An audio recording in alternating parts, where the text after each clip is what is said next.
Hi students, ಎಲ್ಲರಿಗೂ SSLC friend YouTube ಚಾನಲ್ಗೆ ಸ್ವಾಗತ. ಯಾರ್ಯಾರೇನು ನಮ್ಮ ಚಾನಲ್ನ ಸಬ್ಸ್ಕ್ರೈಬ್ ಮಾಡ್ಕೊಂಡಿಲ್ಲ ಬೇಗ ಸಬ್ಸ್ಕ್ರೈಬ್ ಮಾಡ್ಕೊಳ್ಳಿ.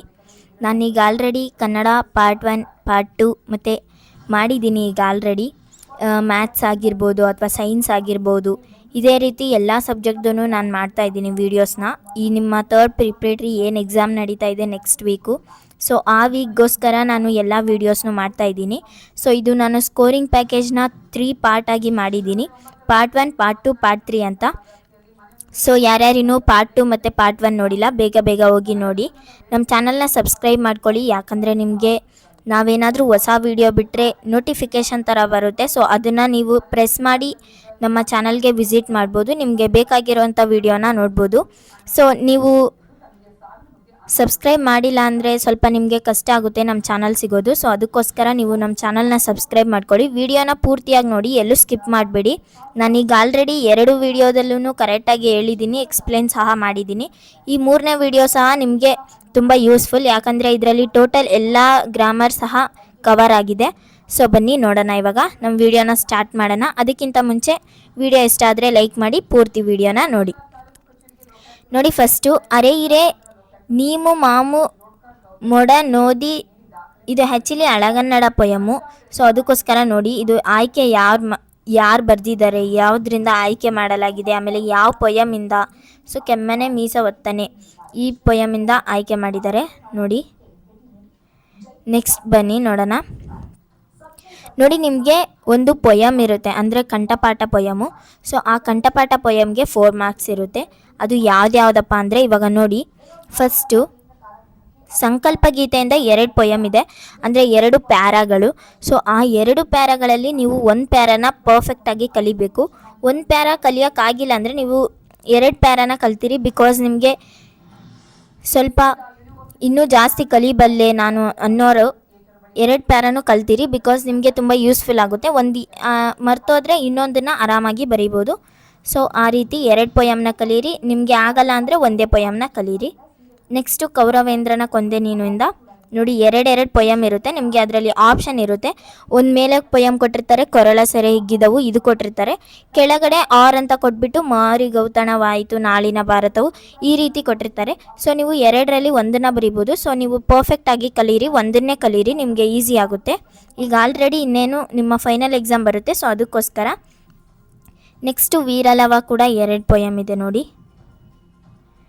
ನೆಕ್ಸ್ಟ್ ನೋಡಿ, ನಿಮಗೆ 3 ಕೊಟ್ಟಿರೋದು. ಸೊ ನೀವು ಆ 3ರಲ್ಲಿ ಪರ್ಫೆಕ್ಟ್ ಕಲಿತ್ರೆ ನಿಮಗೆ 4 ಮಾರ್ಕ್ಸ್ ಕವರ್ ಆಗುತ್ತೆ.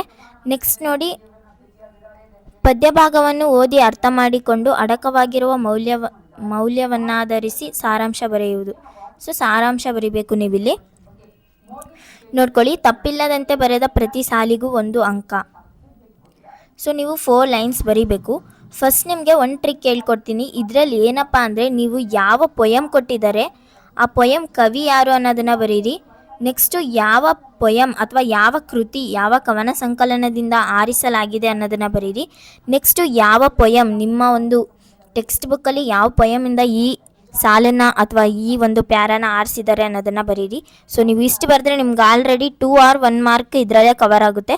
ಸೊ ನಿಮಗೆ ಇದು ಪ್ಲಸ್ ಪಾಯಿಂಟ್, ಯಾಕಂದರೆ ನೀವು ಸ್ಕೋರಿಂಗ್ ಪ್ಯಾಕೇಜ್ ಅಥವಾ ನೀವು ಒಂದು ಸ್ಕೋರಿಂಗೋಸ್ಕರ ಬರೀತಾ ಇದ್ದೀರಾ ಅಂದರೆ ಇದೆಲ್ಲ ಪಾಯಿಂಟ್ಸ್ನ ಸೇರಿಸಲೇಬೇಕು. ಸೇರಿಸಿದ್ರೆ ಮಾತ್ರ ನಿಮಗೆ ಪ್ಲಸ್ ಪಾಯಿಂಟ್ಸ್ ಎಲ್ಲ ಪ್ಲಸ್ ಆಗ್ತಾ ಹೋಗುತ್ತೆ.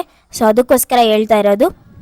ಸೊ ನೆಕ್ಸ್ಟು ಆ ಪೊಯಮಲ್ಲಿ ಏನು ಒಂದು ಇದೆ ಅರ್ಥ, ಅಥವಾ ನೀವು ಒಂದು ಓದಿರ್ತೀರಲ್ಲ 2 ಮಾರ್ಕ್ಸ್ ಕ್ವಶನ್, ಅಂದರೆ 2 ಮಾರ್ಕ್ ಕ್ವಶನ್ಸ್ ಎಲ್ಲ ಕನ್ನಡದಲ್ಲಿ ಅದರ ಭಾವಾರ್ಥನೇ ತಿಳಿಸುತ್ತೆ. ಸೊ ಅದಕ್ಕೋಸ್ಕರ ನಿಮಗೆ ಗೊತ್ತಾಗಿಲ್ಲ ಅಂದ್ರೂ ಆ ಪೊಯಮ್ದು ಏನೇನೋ ಭಾವಾರ್ಥ ಇದೆ ಅನ್ನೋದನ್ನು ಬರೆದ್ಬಿಡಿ. ಸೊ ನಿಮಗೆ ಫುಲ್ ಮಾರ್ಕ್ಸ್ ಕೊಡ್ತಾರೆ. ನೆಕ್ಸ್ಟ್ ಅದೇ ರೀತಿ ಇನ್ನೊಂದು ಪೊಯಮ್ ಇದೆ ನೋಡ್ಬೋದು. ಸೊ ನೋಡಿ, ಇಷ್ಟೆಲ್ಲದಕ್ಕೂ ಭಾವಾರ್ಥ ಬರೀಬೇಕು ನೀವು. ನೆಕ್ಸ್ಟ್ ಕೌರವೇಂದ್ರನ ಕೊಂದೆ ನೀನು, ಇದರಲ್ಲಿ ಸಹ ಇದೆ ನೋಡ್ಬೋದು ಎಷ್ಟು ಪೊಯಮ್ದು ಭಾವಾರ್ಥ ಬರೀಬೇಕು ಅನ್ನೋದನ್ನು ಕೊಟ್ಟಿದ್ದಾರೆ ಇಲ್ಲಿ. ಸೊ ಇದನ್ನೆಲ್ಲ ನೀವು ಕರೆಕ್ಟಾಗಿ ಕಲ್ತಿರಿ.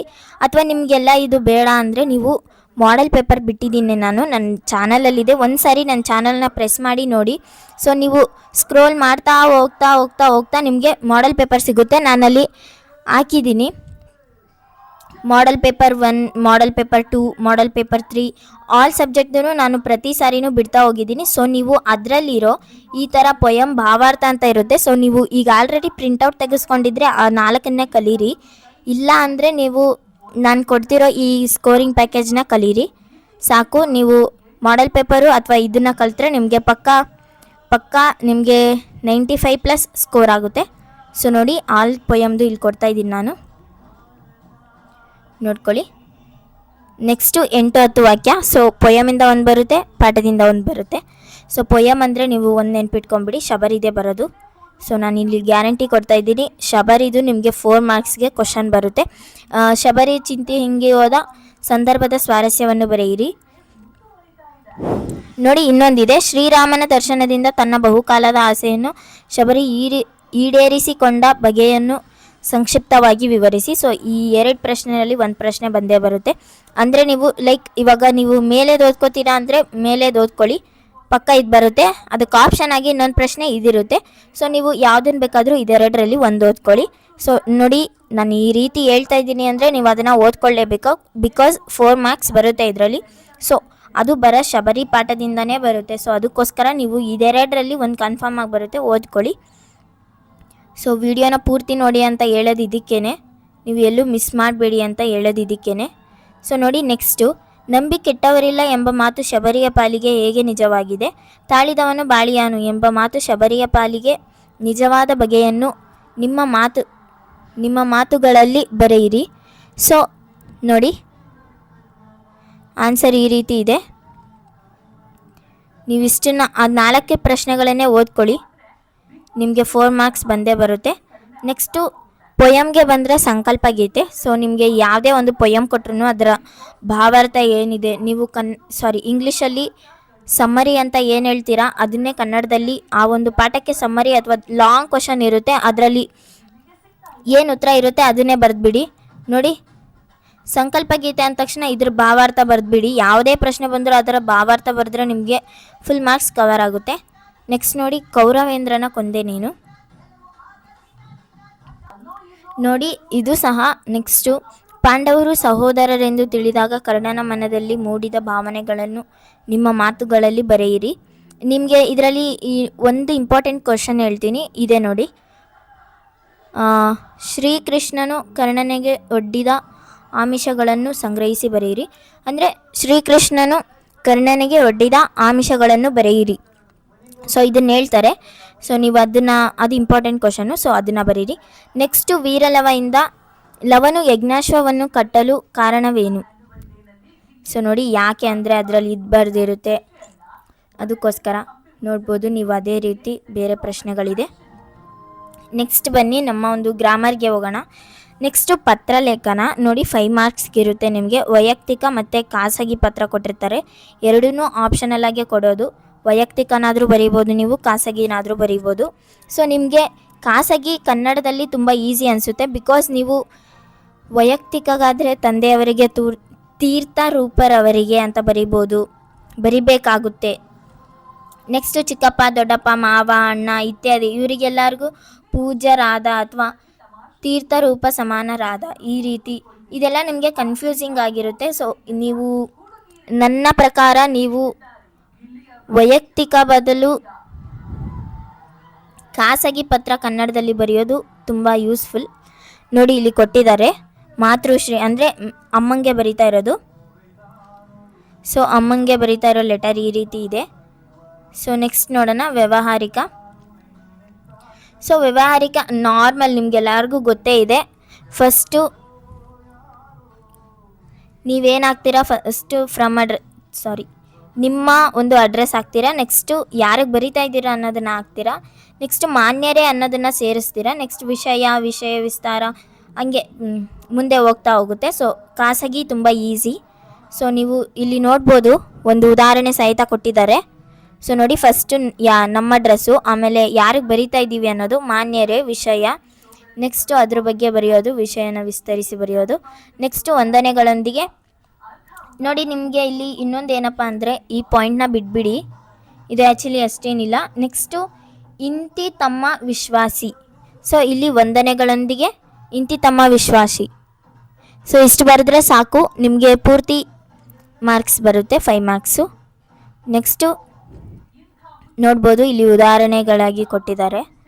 ಸೊ ನೀವು ಇದನ್ನೇ ಒಂದು ಸಾರಿ ಪ್ರಾಕ್ಟೀಸ್ ಮಾಡಿ, ಅಥವಾ ನಿಮ್ಮ ಒಂದು ರಫ್ ನೋಟಲ್ಲಿ ಅಥವಾ ನಿಮ್ಮ ಪ್ರಾಕ್ಟೀಸ್ ಬುಕ್ಕಲ್ಲಿ, ರಿವಿಷನ್ ಬುಕ್ಕಲ್ಲಿ, ಯಾವುದಾದ್ರೂ ಬುಕ್ಕಲ್ಲಿ ಬರ್ಕೊಳ್ಳಿ ಆ ಕ್ವಶನ್ಸ್ನ. ಆಮೇಲೆ ಅದಕ್ಕೆ ಆನ್ಸರ್ನು ಬರೆಯೋಕ್ಕೆ ಟ್ರೈ ಮಾಡಿ.